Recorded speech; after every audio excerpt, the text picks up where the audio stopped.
तासाहून अधिक काळ कोरटकरची चौकशी करण्यात आली आणि त्यानंतर मागच्या दारानं ही थेट दृश्य आपण पाहतोय कोरटकरला मागच्या दारानं कसं कोल्हापूर कोर्टात हजर करण्यात आलेलं होतं तेव्हाची ही दृश्य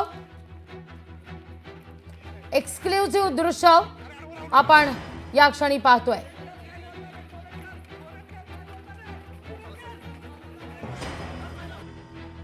अधिक माहिती घेऊया आपले प्रतिनिधी सतेज औंधकर यांच्याकडून। सतेज, काय अधिक माहिती या सगळ्या संदर्भात? मागच्या दारानं कोरटकरला कोल्हापूर कोर्टात हजर करण्यात आलंय, शिवप्रेमी आक्रमक झाल्या कारणानं।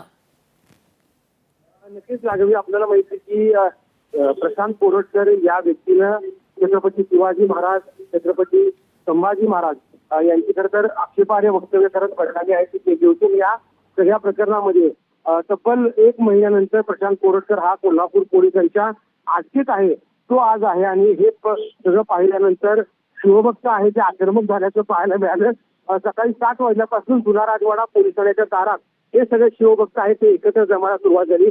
अखेर प्रशांत कोरटकरला साधारणतः 11 ते 11:30 वाजेच्या सुमारास बाहेर काढतील अशी एक कुणकुण आहे ती या सगळ्या शिवभक्तांना लागल्यानंतर मोठ्या संख्येने शिवभक्त आहेत ते जमा झालेत। हातात कोल्हापुरी पायतान आणि चिल्लर घेऊन हे सगळे शिवभक्त आहेत ते कोरटकरच्या विरोधात घोषणाबाजी करत या ठिकाणी खरं तर एकत्र आल्याचं पाहायला मिळालं। पोलिसांना देखील आपली जादाची कुमक आहे ती त्या ठिकाणी मागवावी लागली आणि याच वेळी कोणताही कायदा व सुव्यवस्थेचा प्रश्न निर्माण होईल अशी एक भीती पोलिसांना वाटायला लागली। त्यामुळे पोलिसांनी काही जे तपास अधिकारी आहेत आणखी क्राईम ब्रांचचे पोलीस आहेत यांच्या मदतीनं या प्रशांत कोरटकरला खरं तर मागच्या दारानं जे आहे ते बाजूला काढण्यात आलेलं आहे आणि